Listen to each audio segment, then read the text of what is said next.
Tales to Terrify. Welcome to Tales to Terrify, part of the District of Wonders network, featuring Starship Sofa, Crime City Central, and Protecting Project Pulp. Everyone has a story in the District of Wonders. Come and find yours.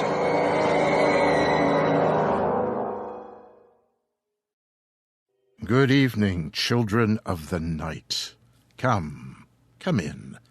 Welcome to the Nook. Welcome to Tales to Terrify. Yes, I'm Lawrence Santoro.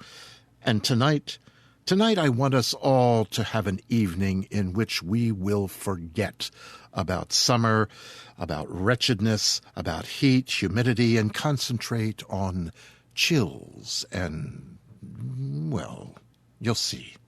So, quickly grab a snack, pour a drink, settle down with a chum of choice, and listen.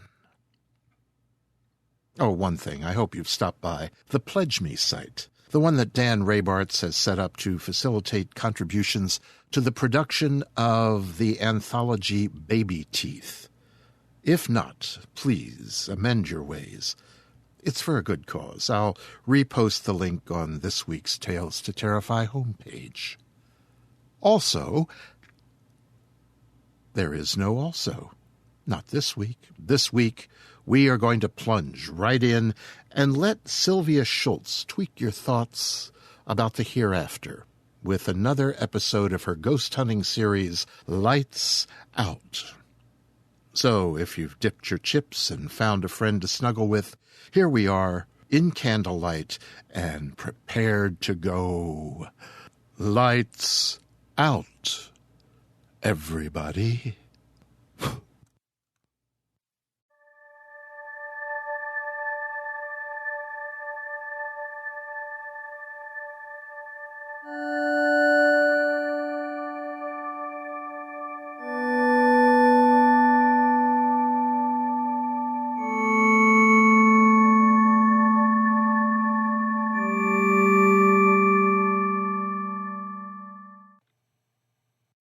This is Sylvia Schults, your host for Lights Out.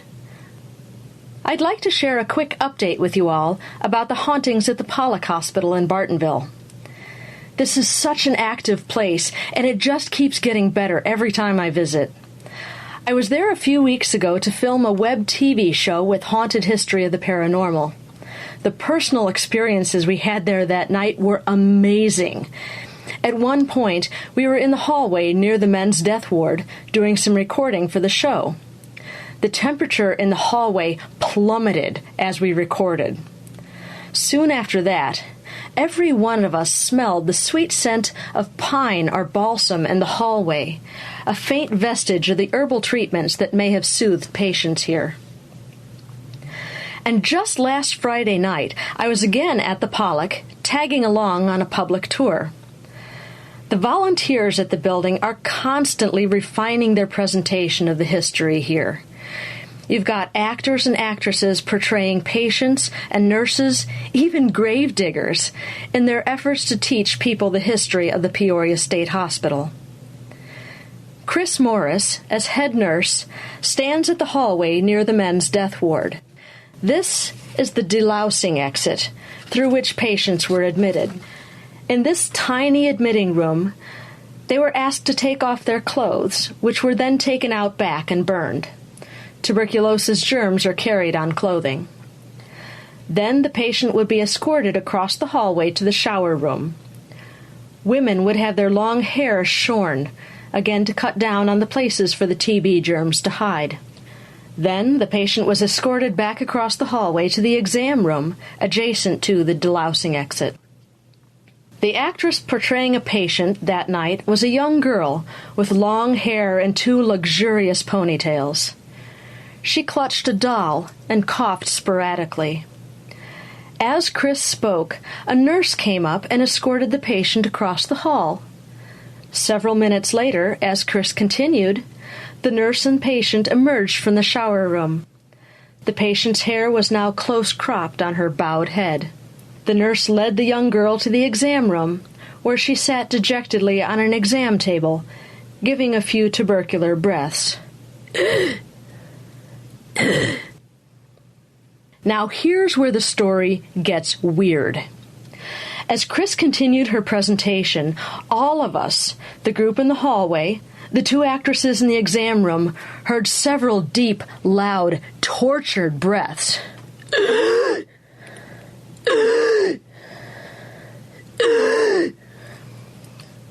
Those of us in the hallway assumed it was the consumptive actress. The nurse and patient, though, thought it was the guy standing next to me in the hallway, breathing heavily as if to make fun of the actress's performance. Comparing notes later, though, we all found out that there was no one who had taken those deep tubercular breaths. At least, no one that we could see. Shall we go lights out? On a bright sunny Saturday in June, I rode the motorcycle over to Galesburg for a book signing. I was looking forward to the trip. A visit to Galesburg always means a stop at the Cherry Street Bar. It's easy to find, right in downtown Galesburg. It's got cold beer, great sandwiches, and fun entertainment. It's also got a ghost. I arrived at Stone Alley Books and Collectibles for the signing. The owner, Stone, is passionate about supporting local authors and made me feel most welcome. As I greeted bookstore patrons, a lady came up to me and introduced herself as Sally Wade, a fellow author. After the signing, she showed me to the beautiful old Center Congregational Church.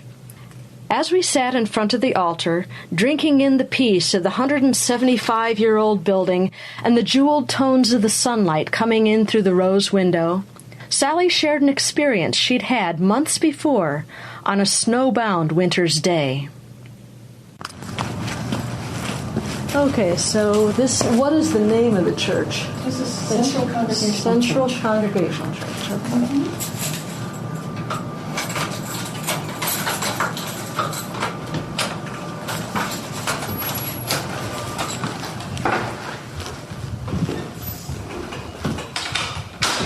All right.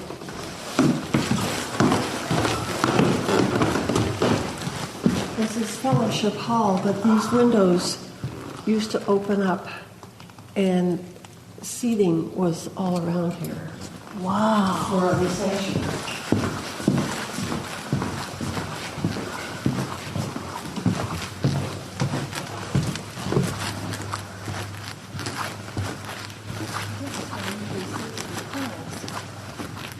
And whoever comes and sits sometimes here too.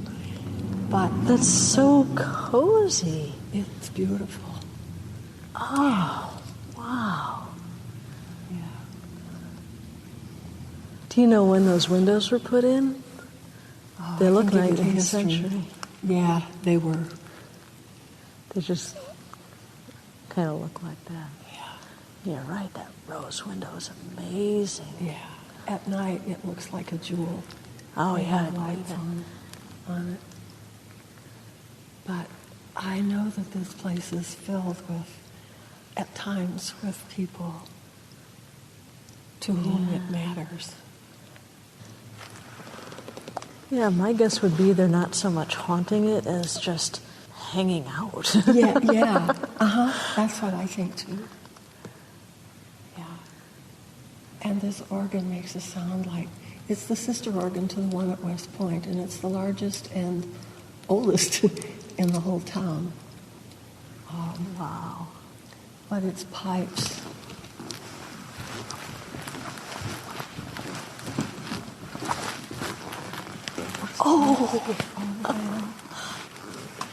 We're behind the altar, and Sally has just pushed back this 30-foot tall red curtain to show me the pipes of the organ behind us.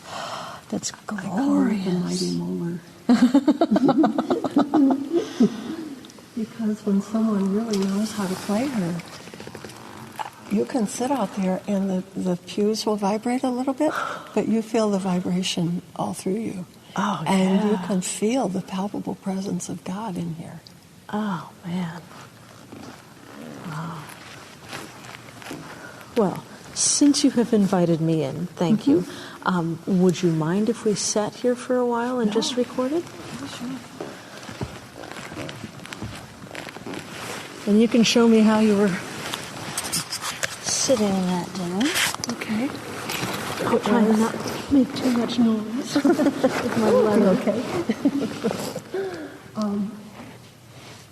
It was a Friday in the earlier part of the spring when we were having a lot of snow, and I came here to be here for whoever. We usually just have a small little group that comes in intermittently to experience prayer, and a meditative kind of prayer where we spend several minutes just calling in the presence of God and the peace of God, and then we begin to fill ourselves with that and send that through our own bodies and minds until we can begin to feel that power of God within us and invoke and invite God's purpose and God's plan, not only for our own lives, but for the lives of those whom we love. And again, there will be a little more silence to let those people rise in their minds.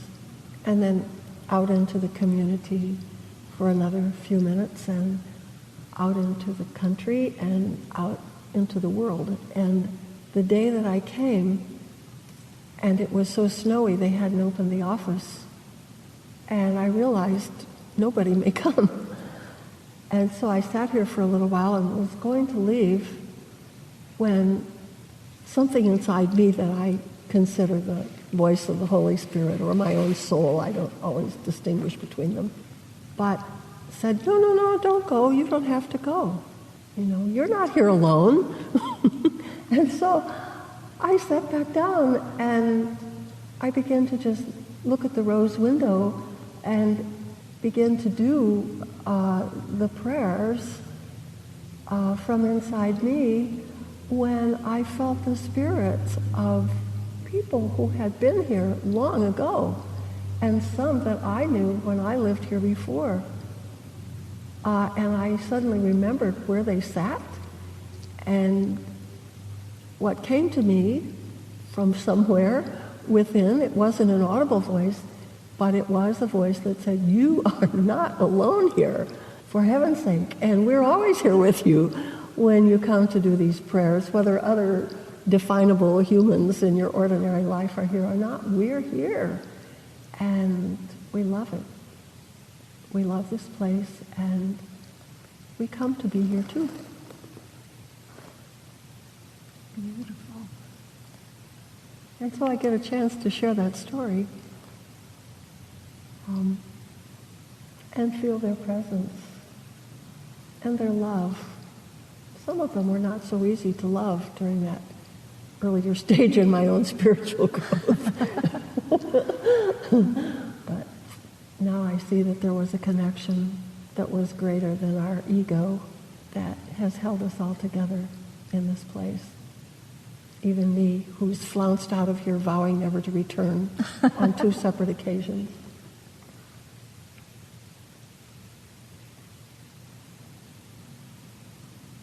It was here during a very difficult time in my own life that I heard a piece of scripture that sang into my soul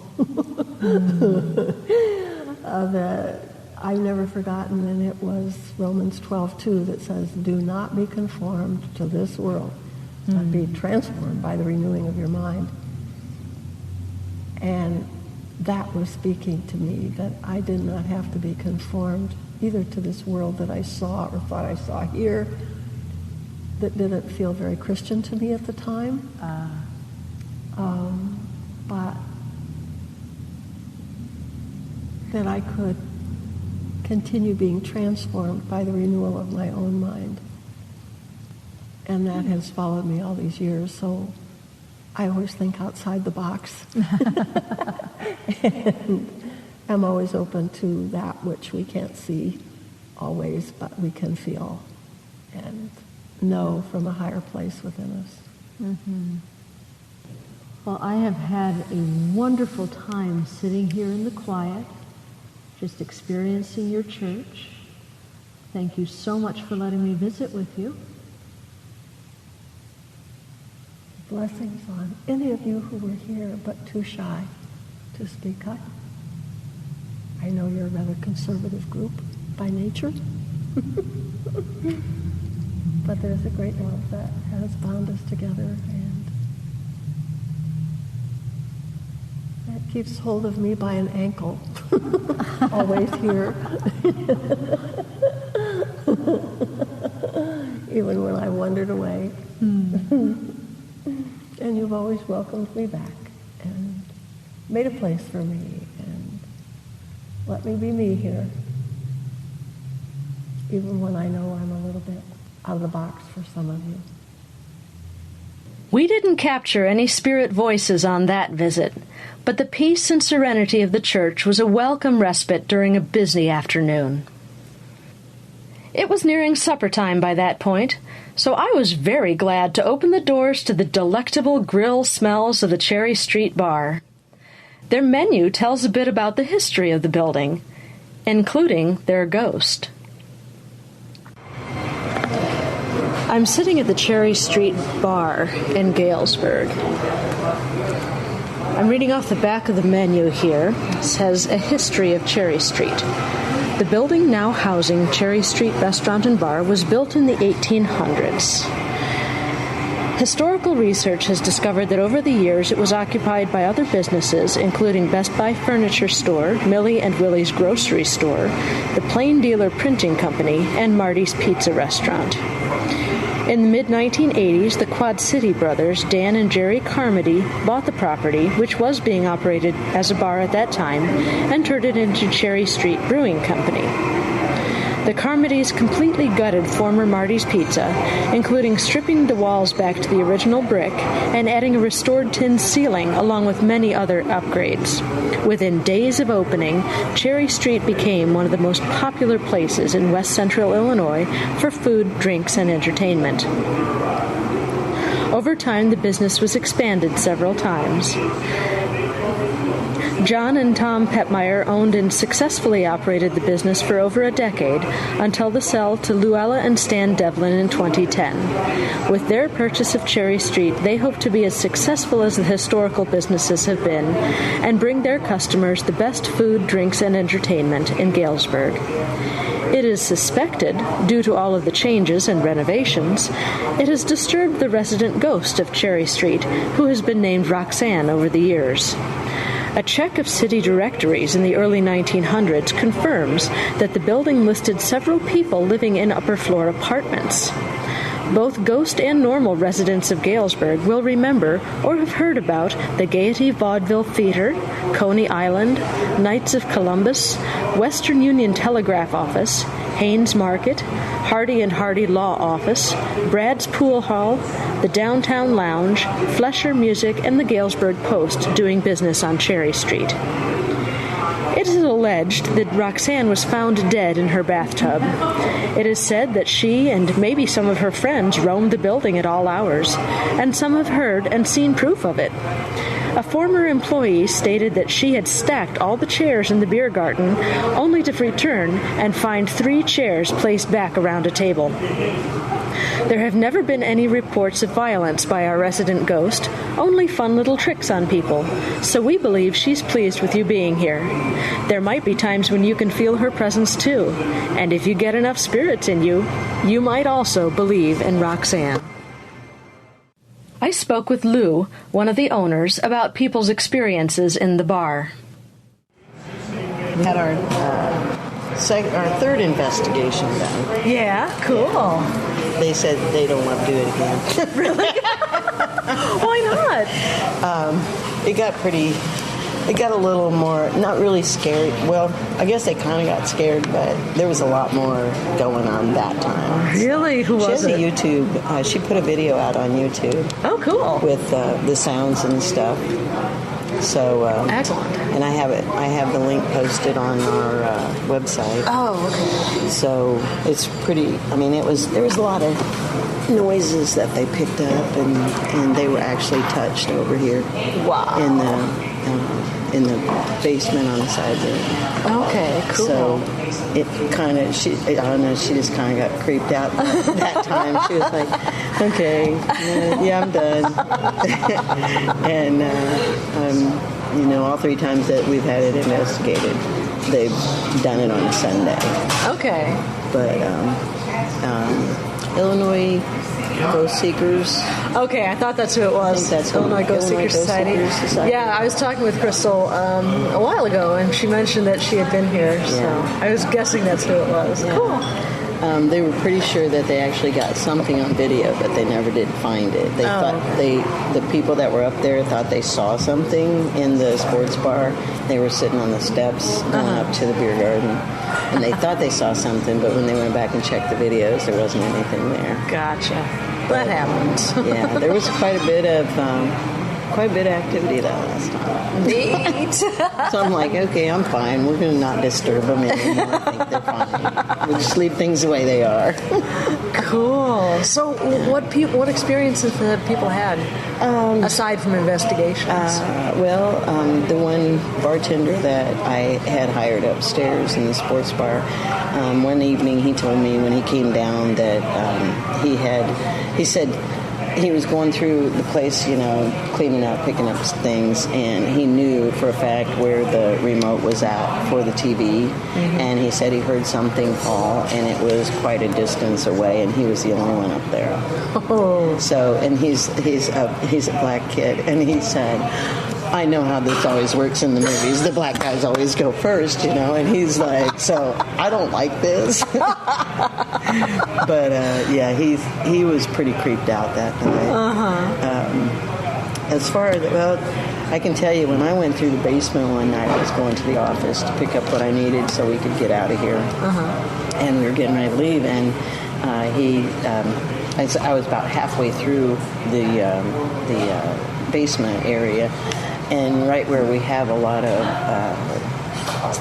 deliveries, boxes of stuff, you know, there was a sound that was like, it sounded like somebody just slapped as hard as they could on the side of a box. Oh, wow. To the point where I turned around and I was like looking to see if anything was even moving. Nothing was moving. And I just said, okay, Roxy, I'm going to grab my stuff and I'm getting the hell out of here. And that was it. But it was kind of weird because, I mean, we were the only ones here again, you know, and it was just real obvious that the sound, it just sounded, you know, if you just slapped the side of an empty box, that's what it sounded like. And it was just like it got slapped just as hard as it could be. Oh, my. And it was almost like, you know, it's time for you to get out of here. It's time for you to leave. So we're real agreeable with her. Him, it, whatever it is, I don't know. The investigations, they said that they picked up more than one for sure. There's definitely more than one. And the name Roxy just comes from over a period of time. People just named the ghost, you know. So I've never really seen anything myself. Okay.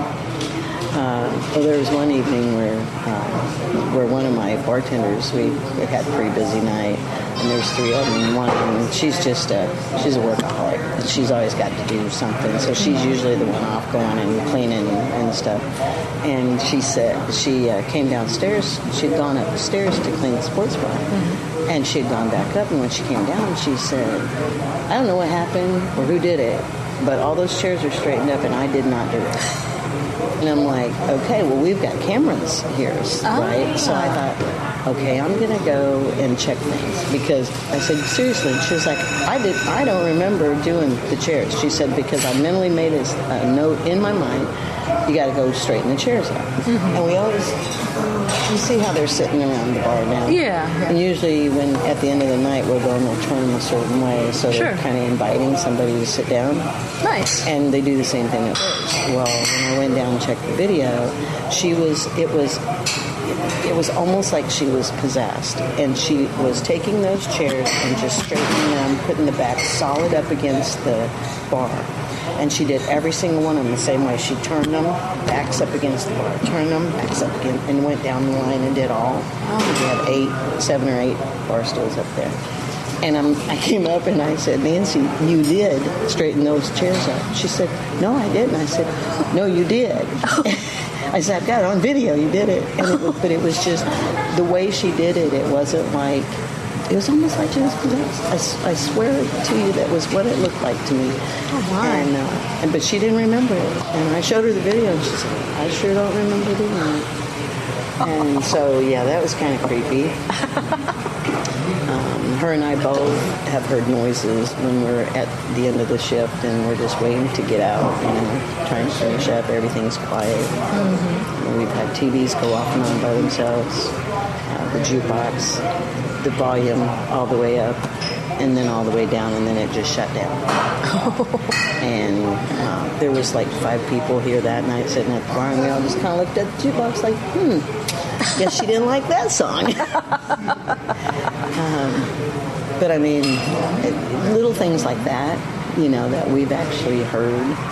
And one night, there was empty bottles sitting on the sink back behind the bar, and nobody was behind the bar, and it just tumbled. Oh. And I was like, what was that? And I got up, and then the bottle was laying on the floor. I mean, just things like that. But the investigations, they actually got a lot of audio, and they actually got it to, we've got you've been in the restroom, so they're like motion sensitive paper towel dispensers. Yeah. And we actually have it on video, and that's what's on YouTube, where it spun out all by itself. Nobody was anywhere near it. Oh, that's the one she was telling me about. Yeah. Okay, yeah. Cool. So it's pretty... I don't want to see anything. But every time I go in one of these bathrooms and the towels is dispensed, I'm like, okay, they've already been here. That's kind of pretty much it. I mean, you get... Sometimes people tell stories where they've been touched. I've had one girl that said, I swear it felt like somebody just touched real light, like, just enough that you can say it was something, like kind of like when a fly gets on your hair or something. That's what they say it feels like. Okay. And, Crystal was touched, and she said that was only the second time since she's been doing investigations that she's been touched. Wow. Yeah. Wow. But that's pretty much it. Okay, cool. Well, thank you very, very much. Okay. The presence of a ghost hasn't harmed anyone's appetite. You can even order a sandwich named the Roxanne. The menu describes it as thinly sliced turkey topped with Swiss cheese, sauerkraut, and our signature dressing, served on grilled marble rye bread.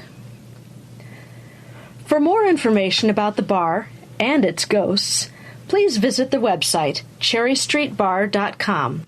On the main page of the site is a YouTube link about the investigations that have happened there. Also visit illinoisghost.com and click on Investigations, then 2011 Cases Continued, then Cherry Street Bar, Case 1114. Cherry Street Bar is located at 57 South Cherry Street in Galesburg. Stone Alley Books and Collectibles is located very close by at 53 South Seminary Street, also in Galesburg. Thanks so much for joining me for this episode. Next time, I'll be bringing you chills around the campfire as we go lights out.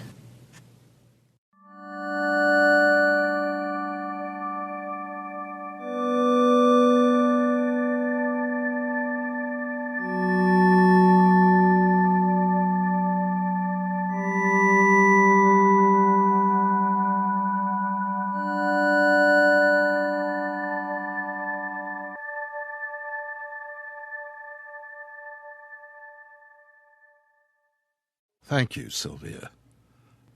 Sylvia Schults began her fascination with ghosts in childhood. As she says, she was an avid reader, raised on Grimm's fairy tales, the real ones, not today's sanitized tales for tots. Her ghost hunting began in 2009 while she was doing research for her nonfiction book, Ghosts of the Illinois River, from Quixote Press. A few years ago, she was inspired to collect and write about people's supernatural experiences at the Peoria State Hospital in Bartonville, Illinois. This became her book, Fractured Spirits, Hauntings at the Peoria State Hospital. Fractured Spirits brings together the history of the asylum as well as many of the ghost stories that have come about after the facility was abandoned. I recommend Fractured Spirits for a solid exploration of a very haunted place. Fiction. Tonight, we have but one piece of fiction. It's by another old friend of Tales to Terrify, Gareth Stack. Gareth is Irish, and of course he's a writer and humorist. You can find his writings at garethstack.com. That'll be on the Tales to Terrify homepage. And his latest comedy project, the weekly sketch comedy podcast, Dead Medium, is on iTunes, or at deadmedium.ladyboyjesus, all one word, .com. Again, that'll be on the Tales to Terrify homepage. A word of warning about tonight's story. If you are of a squeamish nature about matters sexual or matters religious, or matters both sexual and religious, well, mayhap you'll give this story a pass. Well, if you've made your decision, I don't want to keep you waiting. So, here is Gareth Stack's Herbert Bowman, Lay Absolutely Still.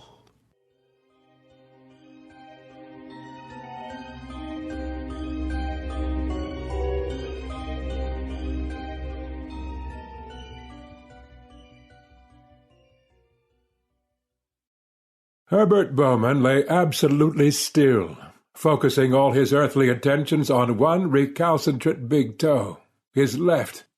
It was, by and large, an unassuming digit, roughly normal in size and shape, and carpeted with a tangle of light brown hairs ending at the joint, broadly in keeping with what could be expected from an Anglo-Saxon toe, an upper, lower, middle-class toe of its approximate age and gender. Nevertheless, it was a source of endless trouble. Testily he gave it a thorough wiggle, then commanded stillness, moving on to the littler, gentler toes to its left. Sweet, short, rotund country toes, forever obedient, forever disapproving of the misbehavior of their uncouth and barbarous neighbor to the west. He wiggled each in turn. He cracked the joints where necessary, easing any stiffness and discomfort. Feet done, he moved to his fleshy, leaden legs. Relaxing them was never a problem. They were difficult to move at the best of times. He tensed and relaxed each in turn, focusing on the wet, cooling skin, the myriad sensations of each wee, kinked hair. Herbert gasped, inhaling as much as was possible in a momentary gulp, and held the air for 3 soft beats, expelling it to imbibe a fresh lungful. When he'd taken and exhaled the last of 6 quick, deep breaths, he began to fill with a sparkling lightness. His head turned soft and focused, his limbs supple and tingling. It was a procedure he'd perfected over the years, shortened and customized from its original Baroque form. And here was the trick. With long practice, he'd become able to hold on to the infusion of energy, keeping head and chest filled as he sharply slowed the beating of his heart, pooling the pale, warm luminescence, spreading it from muddy head to churlish toe. Clenching, then relaxing something only nominally physical, something taller and softer and cooler than his fat, pale, breathing corpse. With a guttural retch, he tore through his ashen vessel and drifted up and out through the drawn curtains and into the autumn night, cold as sin, intangible as frosted breath. Herbert opened his eyes and ran a sleep-dulled tongue over sticky teeth. Scrunching his heavy-lidded eyes and curling a lip in self-loathing, he struggled up and out into the chilled and lashing morning. When he reached the office, Megan was already on the phone, her nasal north side brogue stinging his hangover. "Like I give a fuck what he thinks. Cheapskate fucking der bird wants the dessert before the dinner. All right, Herb. Your paper's on the desk. No calls yet. And ye should have seen his ex, filthy leather-faced Minga. Herbert shut the thick oak door of his inner office, cutting off the stream of inane profanity, and reminding himself why he kept her around. Megan was the most effective means he'd found of keeping prospective customers from his door. For the first couple of years after Surly Bonds had opened, its competitors had been worried. He'd had a string of visitors, rat-faced little fellows with errand sweaters and cheap shoes at first, then bald bull-neck types with shamrock tattoos crisscrossing their ropey biceps. None of them could understand how he managed to be so successful, how one man alone, who rarely seemed to leave his unkempt and unimposing office, could staff a thriving detective agency. Herbert eschewed the traditional cash cows of his industry, the wayward husbands, the scheming accountants, the less than gentle protection of arcades and corner shops. He focused exclusively on the one area in which he excelled. Herbert Bowman found things. He found missing jewels and leather-bound diaries, stolen cats and runaway dogs. He found long-lost brothers and sisters and mothers, separated by industrial schools and Magdalen laundries. He found squirreled wills and unclean hidden deeds. He found burnt-out cars and working hi-fis. He found stray kids and child abusers in hiding. Once in a while, when a red-lidded woman, grown old much too young, or a hard-featured man with slumped eyes and lost shoulders stared at his dirty carpet and begged him, against his better judgment, he found bones. When he found himself in hospital with a swollen groin and 3 broken fingers, he knew none of them were worth it, and made up his mind to take only as much work as would keep body and soul from cleaving apart in wretched indignity. Little Mickey's football is cancelled, and for what? Feckin' young scientist. Herbert's ghost, shorn of its itchy grey cloak of flesh, cut her off, passing through the door like hot tea through tissue, and rolled onto Talbot Street. Above his absent head a dart trundled and shook the aged pillars of the overpass, its under-greased wheels screaming in an agony of deceleration. Herbert ignored the constricted crawl-tube of the footpath and sped through steel-caged roadworks. Through the fence the crowds seemed momentarily, to his streaming dream eyes stung by the turpentine stink of hot steaming tarmac, like wild pigs trapped for slaughter. It was always thus. You dragged the prison of your senses with you on your journey, but unleashed, too. Freed from the constraints of certain perception, the street had at once a halitotic physicality and the mesmer of 100 million underlying paradigms, each as real as the dirt and the dust and the desperate characters with snooker cues and sharpened shadows in the doorway of McSwiggan's Arcade, each as ephemeral.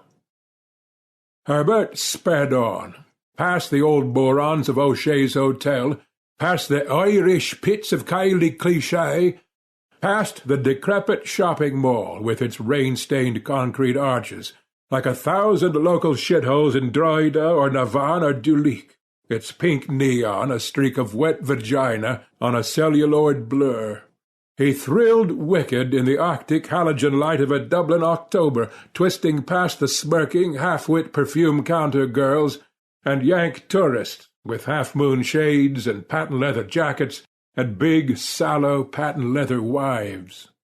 He danced past a legless Eastern European, cursed with the stigma of a little Arab blood, hawking big issues from his health-card wheelchair. He passed the thriller-set alley, with its hand-painted big shooting sign stuck up and faded on once whitewashed brick, a dirty home to 2 clean cars of tenement rent-lords. He sang a dirge, a ballad to the cruel seductive old streets, sang it to the faces of country girls in their shiny Arnott's outfits, off home from college for the weekend to show a proud daddy how big they'd grown, and hint slyly to an envious mammy over the dishes of contraceptives and Bacardi breezers. He loved this smirking city, when you saw it all, outside it all, in all its wilful ignorance and self-deceit. Loved the amoral beauty and the shitty magic of the streets, loved even the hollow-eyed scangers, squabbling wretchedly, puffing from high-tar fags, swung in bright dangerous circles in their palm-up junky grips, while pug-faced doomed babies wailed in their prams. Loved the bent and tarnished folly of the spike, loved the carcass of the old Odeon, where his first date had puked a 30-quid spaghetti bolognese into his lap, while Freddy Krueger scraped down a cardboard alley somewhere in Hollywood. Loved the lie and lay of the city. Herbert kneaded his temples with hard, sweaty knuckles, glancing down at the tangle of hard black hairs. The scarecrow remained silent, an awkward conjunction of arms and elbows, too big for the cozy office. "It's not about how much you can pay, Father. Frankly, I don't need your money, and—" The words were bitter in his mouth. "I have my issues with the church." The scarecrow began to reply, but Herbert cut him off. "All that aside, I'm not certain how you came across my talents, but it doesn't matter. I don't deal in the occult." "My son," the scarecrow began, reaching across the desk as if kindly imparting marital advice, "you possess a gift. We've all been given our talents, our own means of glorifying the Father, some more unique than others. Yours may be even more capable than you imagine. Regardless, we're not looking for you to exorcise an angry spirit or battle some demonic presence. We already have people to do that." His laugh was rough and superficial. "All we need from you is a little help in finding someone who's more important than they realize. The Lord has seen fit to provide you with a great gift, Mr. Bowman, and now his servants on earth demand a little in return." "Like I said," Herbert began, shrinking back from the wet yellow eyes, "I don't need your money." The scarecrow smiled with tight-clamped lips. "We expected that, which is why we're prepared to offer something much more valuable than money." Herbert shifted uncomfortably. "Really, I don't think you have anything that I could want or need." The priest leaned back in his chair, one knee pressed against the edge of the table, lifting himself a little off the ground, disconcertingly immature. "How about silence? Do you value that?" Suddenly the room seemed big and shadowy. Herbert shivered. "Herbert," the priest leaned forward, "you don't mind if I call you Herbert? Have you ever wondered what a priest does when someone confesses something illegal, or perhaps something on the edges of legality? Something clearly wrong, something unclean?"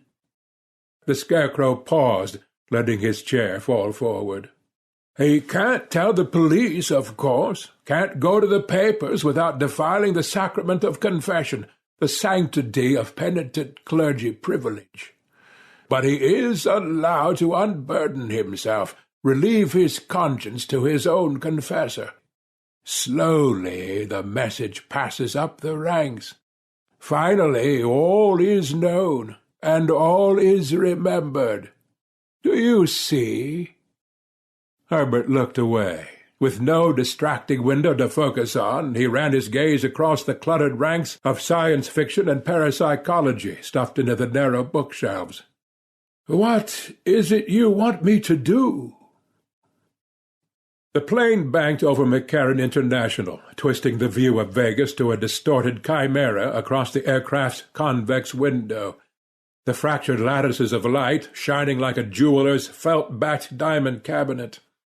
Herbert forgot the crowding proximity of the next seat back and the itching, sweat-wet cover of his cramped economy chair, and stared wide-eyed at the contorting fairy lights below. All cities glittered, but Vegas seemed a fairground. The diagonal splash he assumed must be the Strip, like a glowing bridge across the city centre. "Look at it! All that light! The cost! The waste of energy! It looks like they built this great oasis in the desert just to let it all evaporate. What a waste!" The Scarecrow snorted, barely looking up from a brochure that hawked oversized Swatch watches and novelty cola can clocks. "Wait till you see the fountains. But think of it this way, Bowman. If money is power, then Vegas is a nuclear reprocessing plant, and you really don't want something like that to break down." Herbert didn't respond. He couldn't help thinking that from all he'd read of Vegas, the place produced more crap than it absorbed, discarding the bodies of those unwary enough to be trapped by its silent glitter.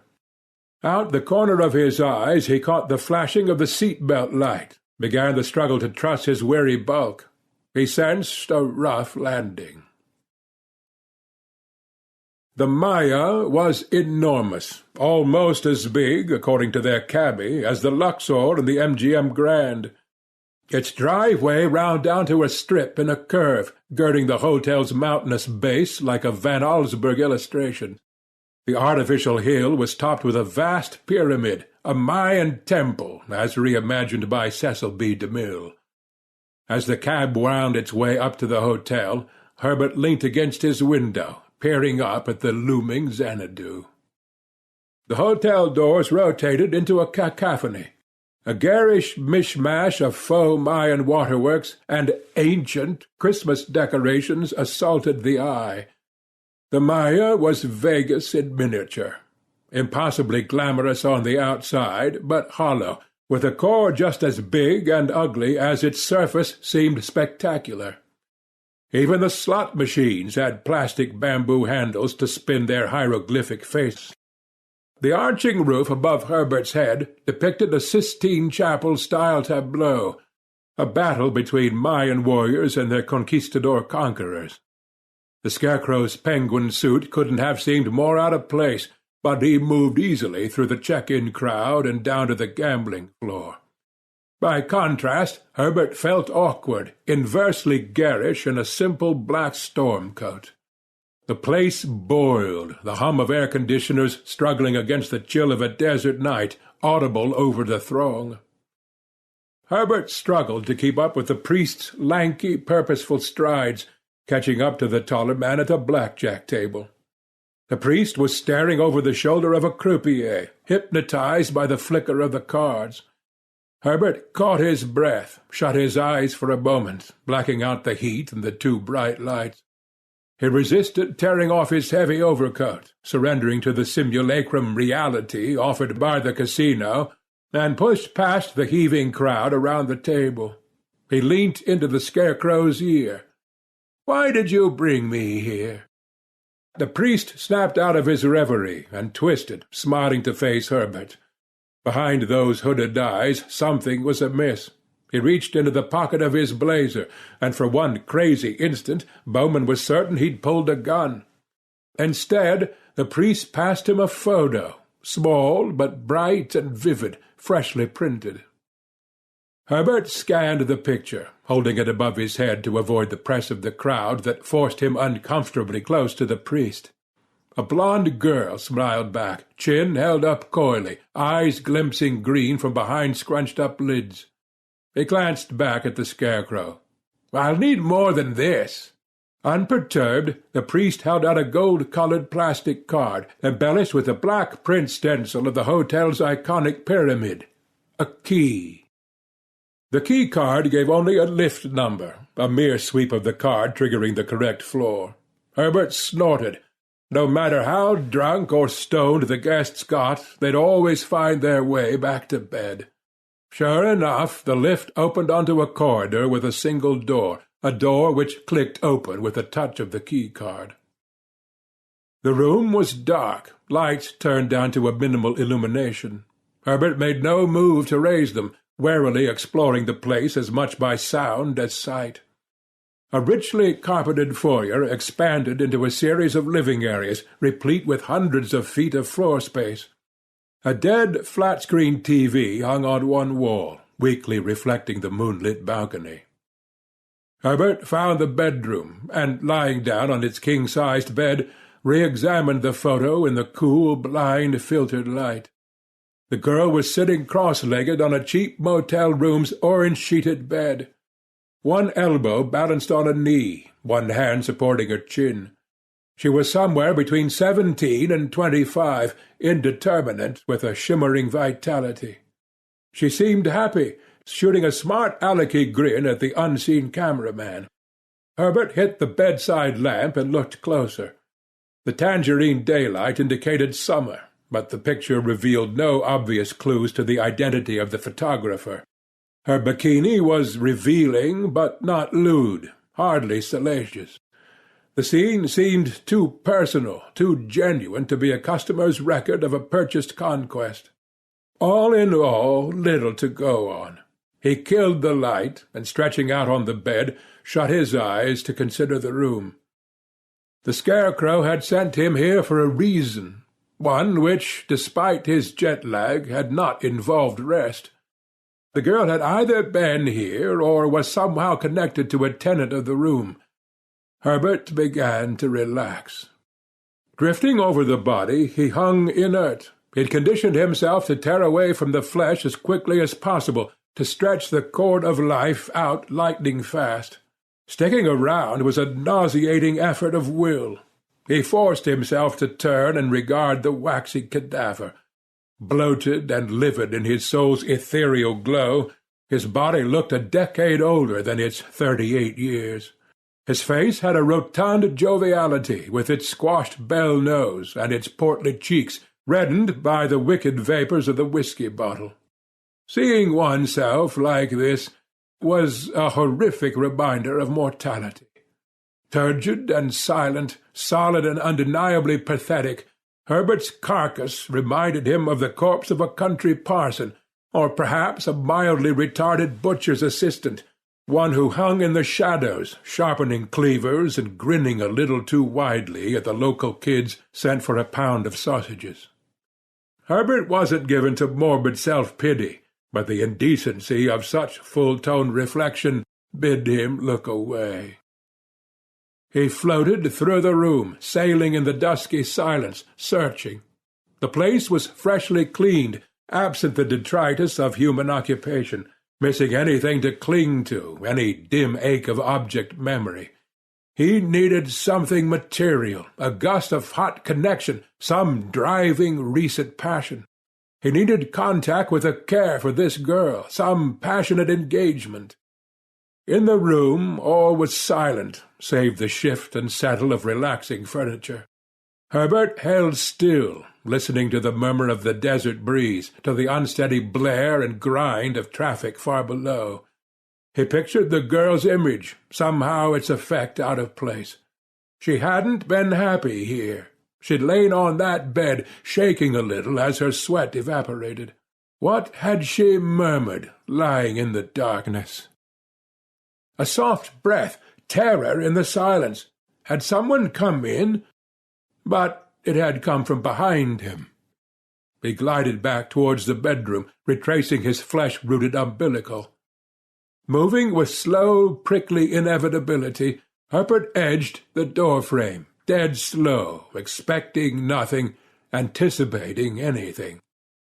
The girl lay on the bed, next to his body, golden in the light his soul cast over the bedroom. She was naked and still.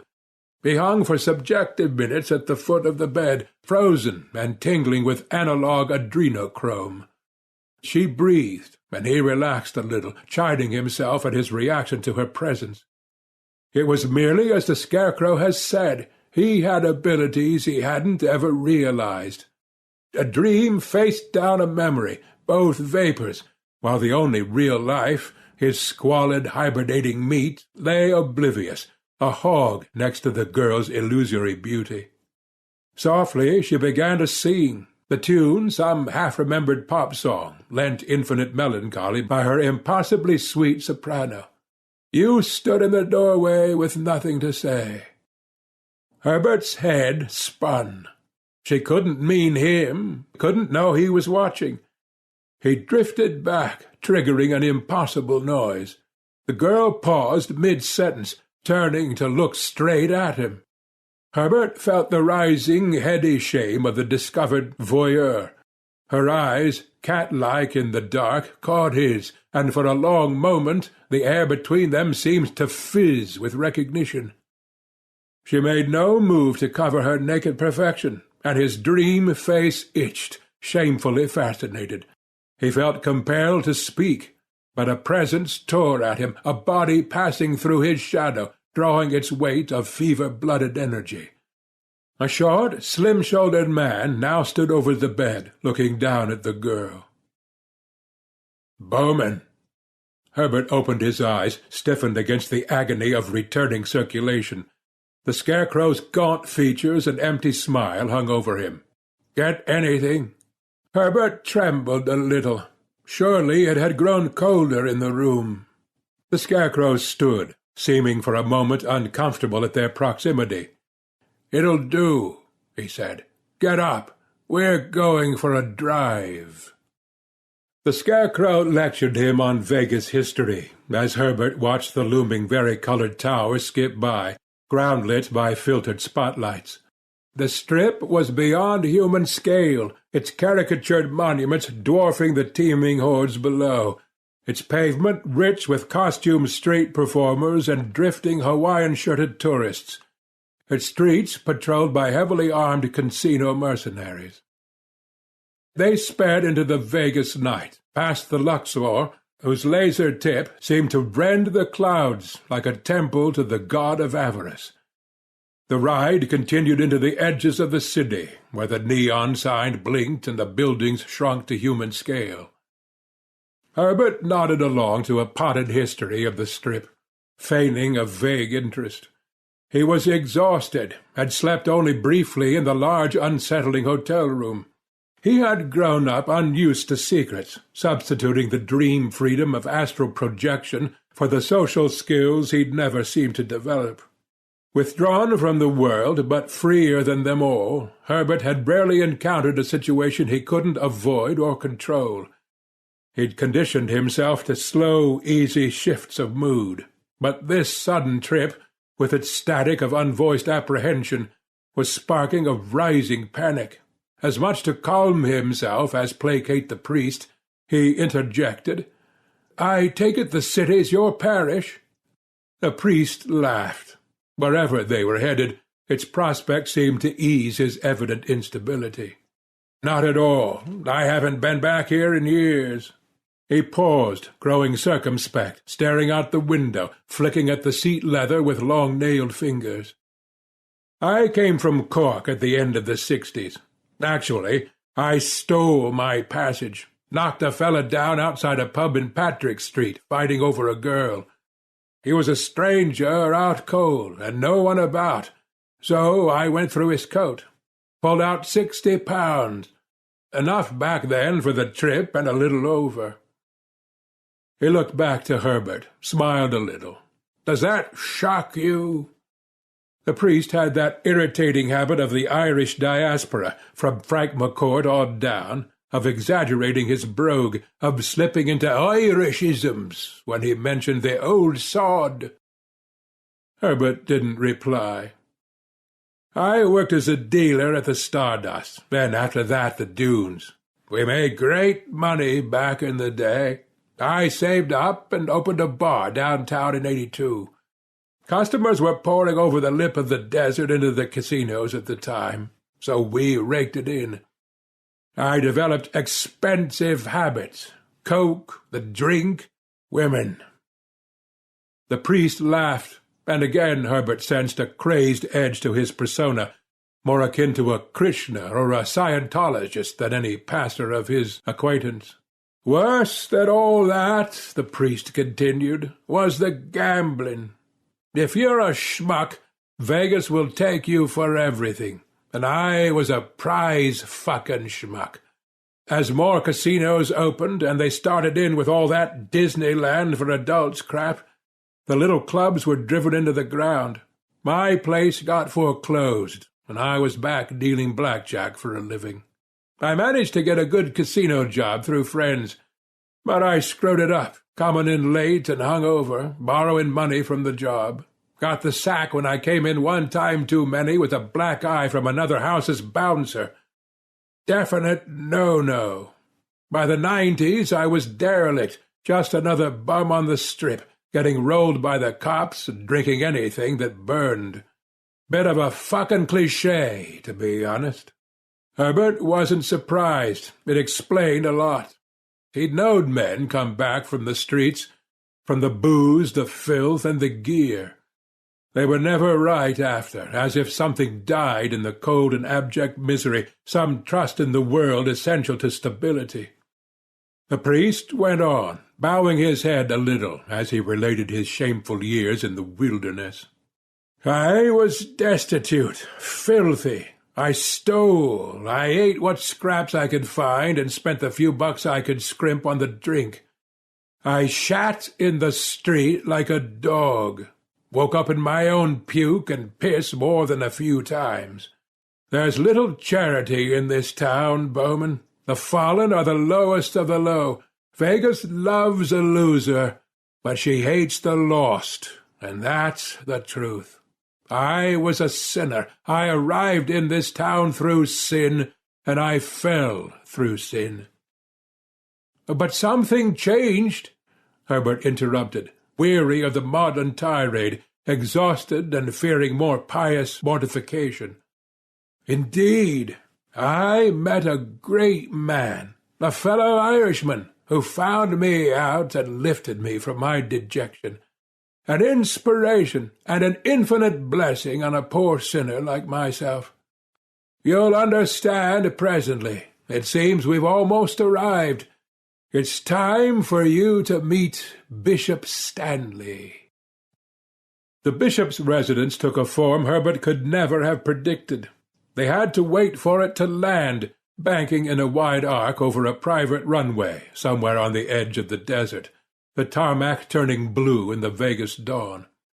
His plane was a 747, soot-black with white-tipped wings. "You have got to be kidding." The Scarecrow shook his head. "Herbert, me boy, His Grace's talents are in great demand. In recent times his parish has had to become a roving one." A silent hybrid car, like an enclosed golf cart with passenger seats, took them to the plane, where a portal opened to reveal varnished wooden paneling and a thick purple carpet. Herbert stopped for a moment at the bottom of the steps to watch the sun climb over a sea of canyons and purple-shadowed sand dunes. Room enough for anyone to disappear. They were led to a cabin a lean, black-gloved servant described as the stateroom. Stretching almost across the width of the plane, its ceiling 8 feet high in places, with compact data terminals sunk into the black lacquer of the conference table, the decor put Hollywood depictions of Air Force One to shame. The bishop, too, defied expectations. A short, bespectacled man, with prematurely graying hair, in a plain black suit and dog collar. For some reason, Herbert had expected full ceremonial robes. He greeted the Scarecrow with warm words and a near bear hug, dismissing him to sit at the foot of the table, then motioning Herbert to a low swivel chair. Long seconds passed in silence, Herbert's exhaustion betraying his discomfort. "Well, Bowman, my first impression is that you're even less impressive in person." Herbert leaned back, fought the desire to turn aggressive. The bishop might not have been the inspiring, charismatic figure promised, but no doubt brutal flunkies hovered, flexing just out of sight. "Your Eminence, Your Holiness, or however you like to be referred to, I have been brought here distinctly against my will. I'm tired and dirty, and I'd appreciate a drink, a few hours' sleep, and an explanation, in that order." The bishop didn't darken, didn't balk, hardly reacted at all. Somehow, without a word, he summoned a willowy lackey, already bearing Herbert's drink of choice. No doubt identified from some thick and grubby, well-thumbed file. Herbert gulped greedily at the green chartreuse, dignity lost to lack of sleep. I'm afraid I won't be able to indulge your need to relax. Time is, needless to say, of the essence." The bishop keyed a few commands into a terminal, flicking a projector to life expensively quickly, painting a face, geometrically corrected, on the curved fuselage of the plane. The girl was younger than in the Scarecrow's snapshot, a Catholic schoolgirl, cropped and expanded from a class photo. "Her name is Manya. She's 20 now, closer to her age in the print we've given you. I can't give you many other details, except that we have reason to believe she's still in the city, and that we need to find her quickly. Clearly, our motives are important enough to resort to the abilities of someone as unseemly as yourself." As he spoke, the bishop scraped his thumbnail under a close-bitten fingernail, nervous, at incongruent detail. Herbert scanned the picture, the girl's bright grin anonymous in the tanned and smiling ranks of uniformed schoolgirls. She wasn't a nobody, but she didn't seem like anybody special. He had to ask, "Is Manya your daughter?" For a moment he thought the bishop would unleash a torrent of abuse. Stanley seemed to lack the restrained, subtle coercion Herbert had come to associate with genuinely powerful men. "Who she is not your concern, Bowman. You need to tell us where she is. Now."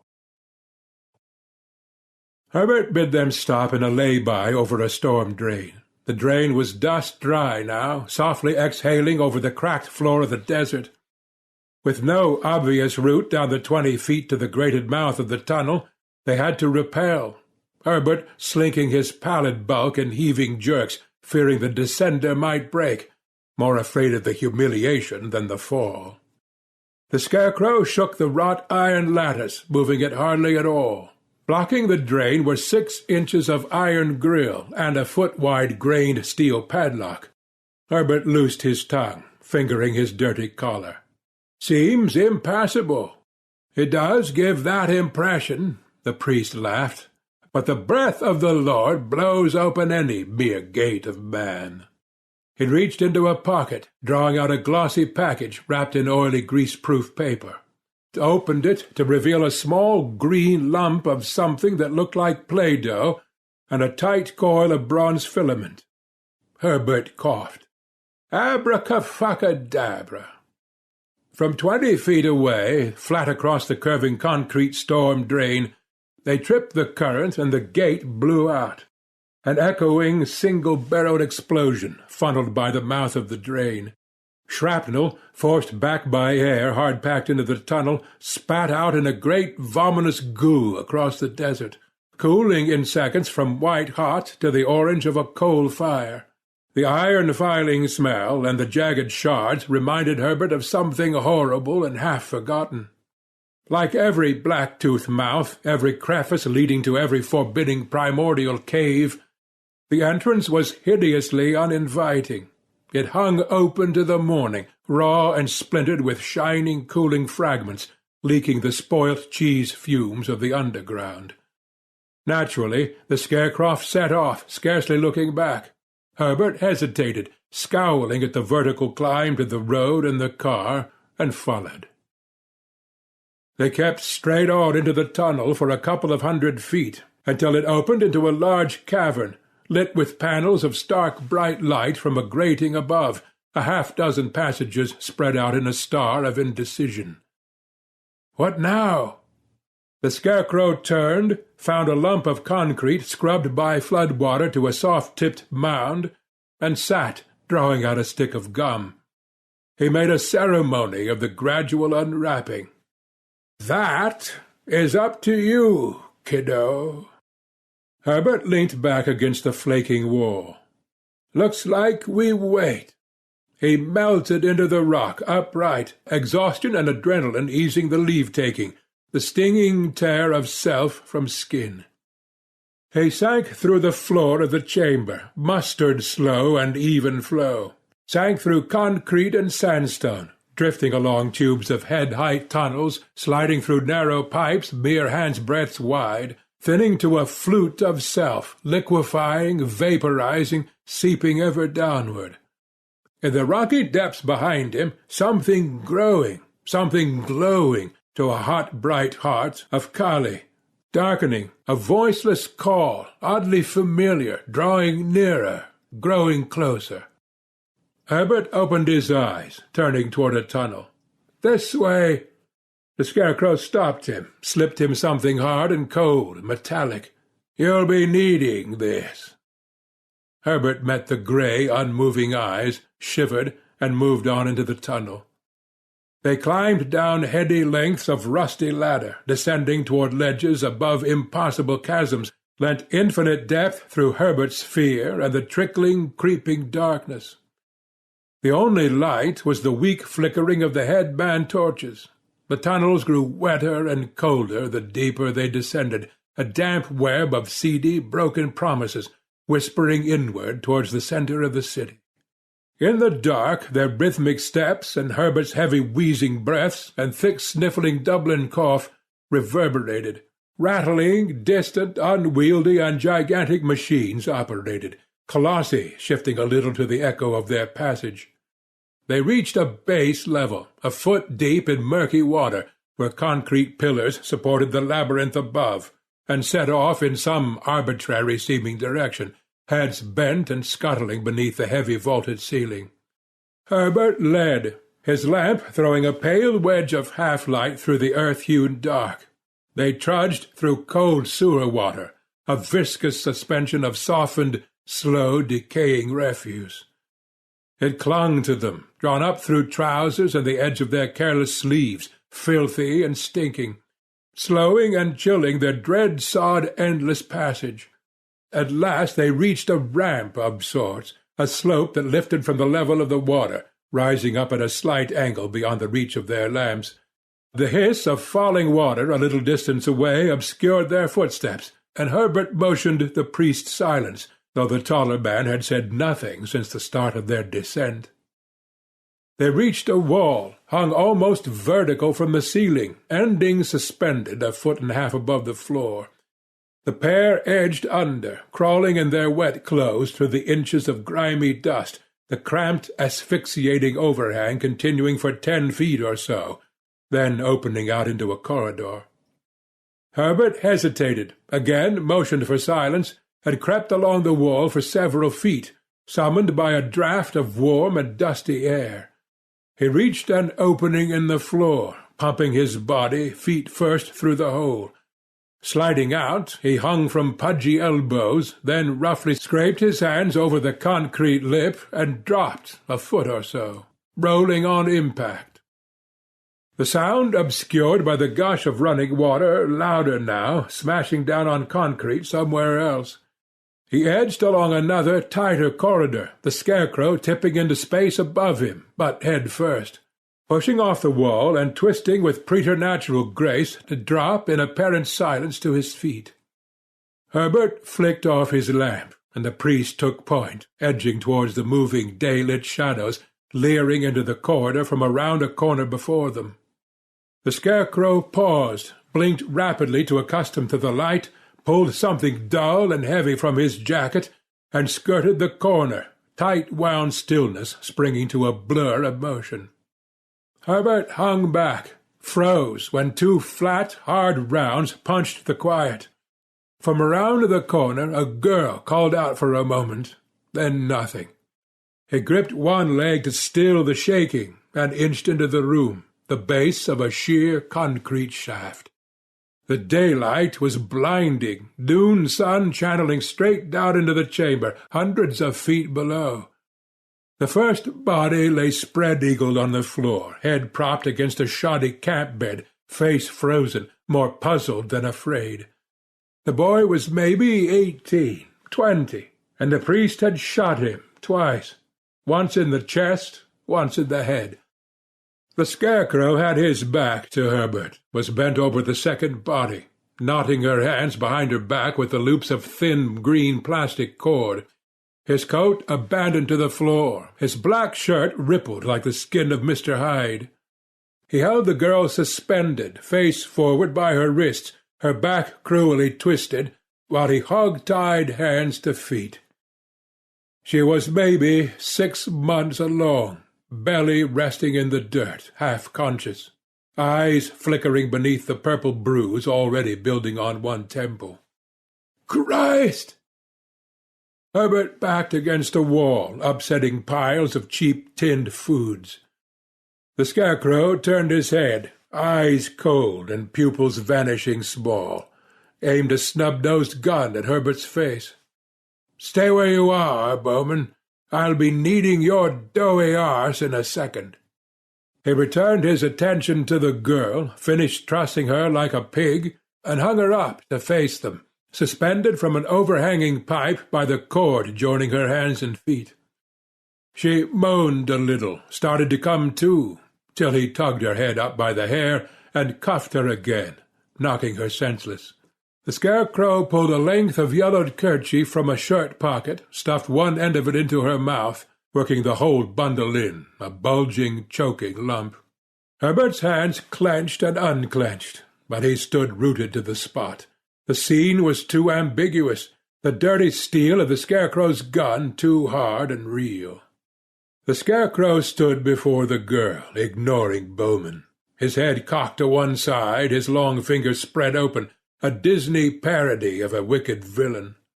The Scarecrow rested both hands on the girl's swollen stomach, gave a gentle push, so she swung back and forth a little, a softly moaning human pendulum, reached up to her neck, tearing open the fabric of her summer dress, rending it right down the middle, so it hung in tattered drapes over her shoulders. Her distended belly lay open to the room, a half-finished Damien Hirst sculpture, awaiting its dissection. The Scarecrow worked with a weird precision, each action a part of some medically precise, synchronized routine. He ran his hands over the girl's belly, and this time Herbert started forward, his tipping point arrived. The Scarecrow spun around, catching Herbert's fist in one wide, grubby hand, twisting his wrist inwards and pushing him away. Herbert crashed ignominiously to the floor and skulked back into the shadows. The priest turned back the girl, pulled her head up by a clump of hair, and planted a hard kiss on her dry, cracked lips, licking between them to scrape his thick tongue over her teeth. He wrapped his arms around her, breathing heavily, tearing at the black clasp on her bra, freeing her swollen breasts. Then slunk like a coarse lover, like Brando in Last Tango, like a Bastille jailer quickened by the defilation of a queen, to slip her panties down, gloating at her violation, no torn, conflicted decency displayed. Now Herbert closes his eyes in seamy cowardice, sickened at his own voyeurism. Now he opens them, raises his hands to fend the heavy rhythmic punches of the priest, who picks him up, seemingly weightless, suddenly childlike, slams him back against the concrete wall, his head cracking first, then his back, a whiplash snap. The priest is stronger than his gaunt frame, his bony arms could betray. He hauls Herbert up, one hand under his sweaty chin, folds of reddened fat pooling under his fingers, wet like gutted fish. "Bowman, you little nothing, you filthy little nothing." The priest is panting, more from excitement than exertion, his words coming in gasps. Herbert's almost drowning from the weight of his suspended body and the crush of the Scarecrow's hand, the corners of his vision blackening. The Scarecrow lifts him higher, heaves him sideways, tossing him down onto the concrete floor. He feels his nose splinter on impact, not just cartilage, but bone, forehead smashing after it. The shock forestalling pain, but the fear of injury, the terror of things broken loose inside. He lies curled, half-fetal, waiting for the kicks which somehow don't arrive, twists open to watch the Scarecrow, who's calming down, slicking his hair back into place, pulling on black leather gloves, and staring back, dispassionate now. "Don't take it personally, Bowman. I just enjoy my work." He snorts, backhandedly wiping away a bulb of snot. "Reach into your pocket." Herbert complies, sliding his good hand slowly back, feeling each pocket in turn. He finds something, the fat metal lump the priest handed him years ago in the darkened corridor. Holds it up. The Scarecrow shakes his head. "No, open it." Herbert does, first shuffling to a half-seated posture, rubbing some life back into his strangulated neck, then pulling the handle open. The lump's a flick blade, and clicks smoothly into place. He meets the Scarecrow's eyes, offers it again. Once more the Scarecrow shakes his head. "No, it's for you." He nods across the room to where the girl still hangs, grotesquely naked, trussed up like the last member of a species hunted to extinction. "And her." The priest pauses, set back on his haunches, facing Herbert, fingering his gun, pose perfectly reflecting his unsettling immaturity. "Do you remember your theology, Bowman, your Genesis and Revelations? Even in paradise the Lord has an angel, Ragel, a dark-winged punisher, formed to shape his vengeance. I imagine they think of me like that, a sword of the Church, made the way I am for some purpose, best put to good use, lest the devil find a bad one from my idle talons." The Scarecrow stared down at his hands. "The bishop has always appreciated my work. Who am I to judge? His Grace is a great man, you know, one who does enormous good. But, like all great men, he has his weaknesses, his fallibilities. Kennedy, Gandhi, Bonaparte, all great leaders, all only human, each a fount of endless love and endless appetites. Love spilled out of them, Bowman, sometimes foolishly, sometimes in ways they couldn't restrain. In the bishop's case, this girl proved too sweet to resist, as did her mother." Herbert met the girl's eyes, open now, her face a rigid bruising mask of condemnation. "Don't look so disgusted, Bowman. In the Middle Ages, or back home in the 50s, hell, right now in parts of Africa, it wouldn't raise an eyebrow. My God, how do you think they breed horses?" Herbert sobbed, a low, keening growl. He looked away from the girl, around the cramped confines of her self-imposed prison, and back to the priest. So assured, so empty of remorse. "Our modern hypocrisy takes an absolutist view of such things, makes blind, moronic tabloid judgments."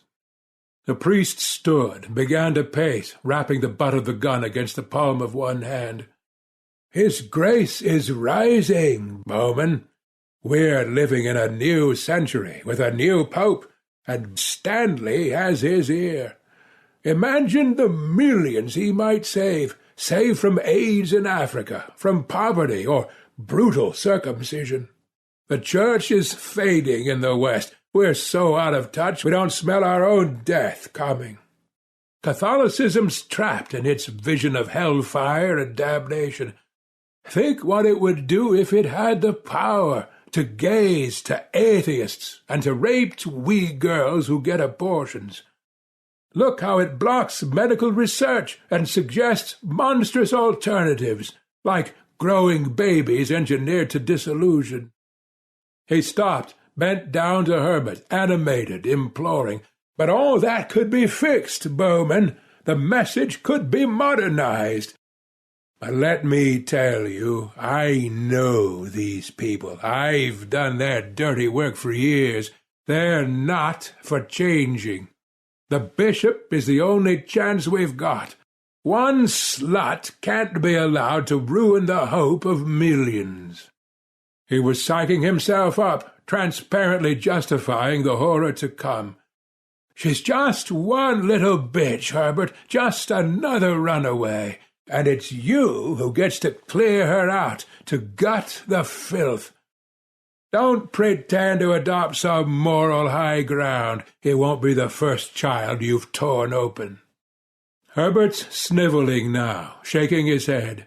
He turns and starts to crawl away, fingernails scraping the sandy floor of the storm drain, till the priest's foot comes down hard on his back, snaps his sticky, broken nose into the floor, and from somewhere behind the red explosion in his head he feels the barrel of the gun softly rubbing down the line of his spine. The Scarecrow's voice, a coarse whisper in his ear. "I know you like to kid yourself, Bowman. You probably think they liked it. You probably think your fat yellow fingers turned them on. But you're a monster, Bowman, just like me. What's one more sin when you're damned already?" Herbert felt the gun leave his neck, sensed the priest stand up behind him as he dragged his mangled face out of the dirt. "I'd do it myself, and screw any lingering fondness I may have for the girl. But His Grace doesn't want to have to look into the face of the man who finished her. Wants to keep his hands clean, too, I guess. No direct instruction, but I knew exactly what he wanted." The Scarecrow pulls Herbert up by the folds of his neck, drops him to his feet, still clutching the knife in his one good hand, pushes him toward the girl, looms behind them, an inescapable sentence. "Do it now, Bowman. Fuck her up." Herbert stands before the girl, afraid to even look over his shoulder at the priest. He can feel the aim of the gun square in his back. The girl's awake, eyes alive within a waxy face. Herbert isn't sure if she's in shock, brutalized to imbecility, or waiting for a chance to escape. He raises a hand to her cheek, looks right at her, ashamed, naked himself. Her chest is flushed, breasts twisted awkwardly askew. The hung weight of her belly looks like agony on her thin wrists. Herbert looks into her face, her features blending into the girl in his dreams, into every girl, every hope of salvation. He wonders where the darkness came from. All that he can see now is the accusation of a child.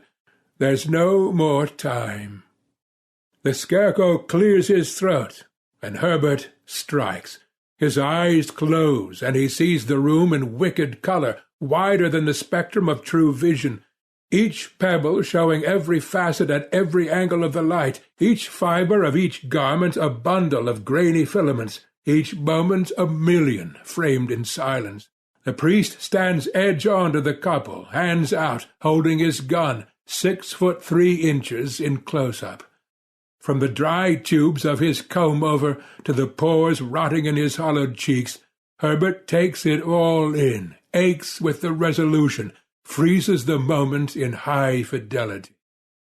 The priest's words come back to him, jovial cod accent and all, hanging in the air like an incantation.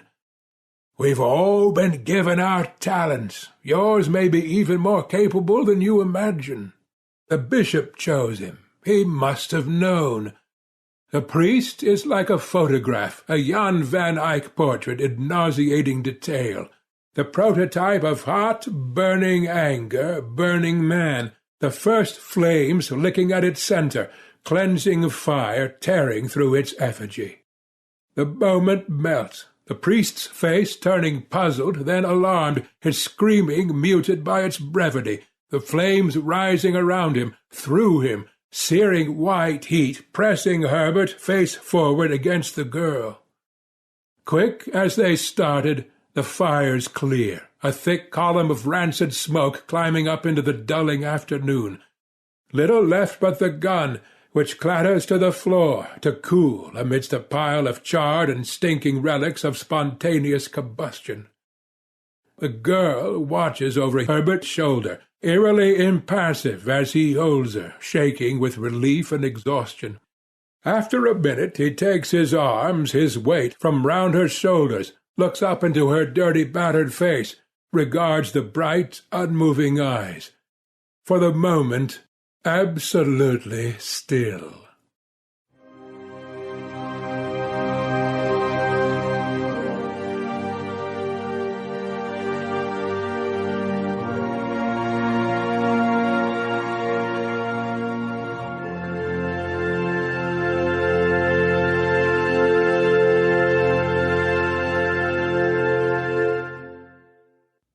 With Andrew Booth, Gareth Stack wrote the 2008 issue of the infamous satire magazine Piranha. That year's issue created such a storm of controversy in the Irish press, it was officially withdrawn from publication. Gareth launched the Invisible Tour Guide in 2009. This ongoing podcast series provides fictional tours of historic Dublin in the company of a lunatic professor, one Byron Frump, and his ever-growing family of Baroque relatives. Also in 2009, Gareth began performing stand-up comedy around Dublin and throughout all of Ireland. So far, he's performed in many, many clubs, including Aidan Bishop's International Comedy Club, Andrew Stanley's Mishmash, the Capitol Comedy Club, the Underground, the Neptune, Laugh Out Loud, and Pat Short's Pub. In 2010, Gareth launched Marshmallow Ladyboy Jesus, an alternative literary and experimental comedy showcase held in the Collective Arts Centre, Exchange, Dublin. Recently, Gareth appeared as a guest on Damon Blake's live panel show, Eat Cake, and curated the storytelling room at the first-ever Milk and Cookie Stories After Dark event in the Clarendon basement.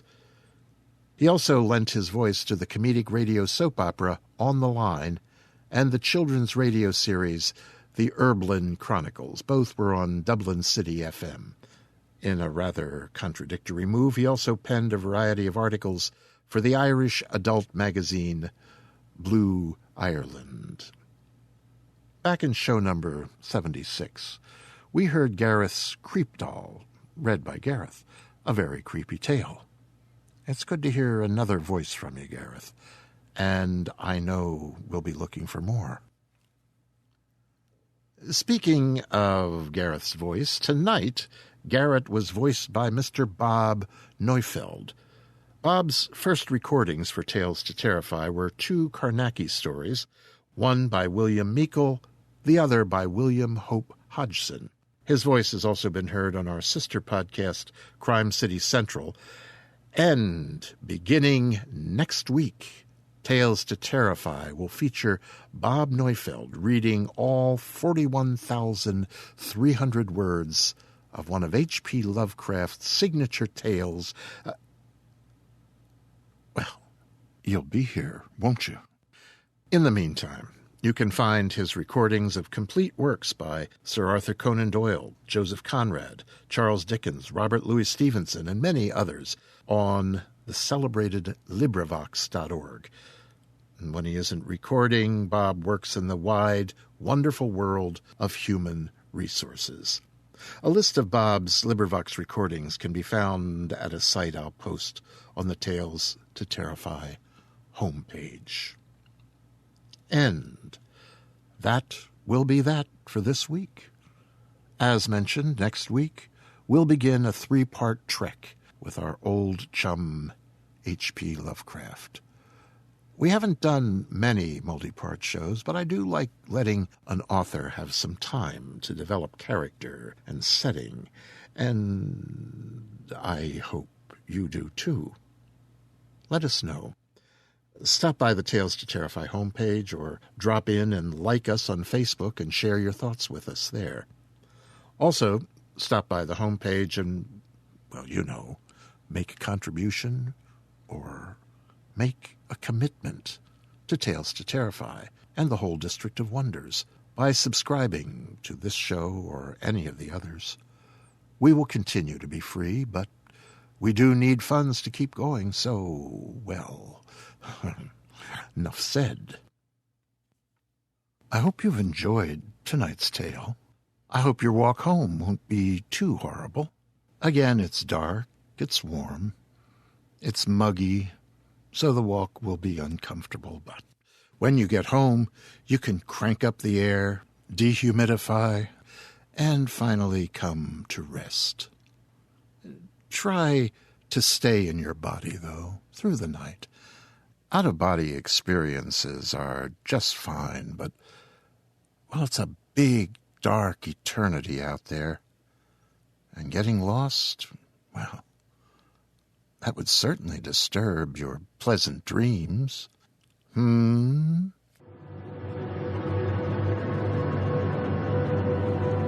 This presentation has been brought to you by the District of Wonders Network, dedicated to podcasting the finest genre fiction. You can learn more about the District of Wonders and their many literary productions at their website, www.districtofwonders.com. Thank you for listening.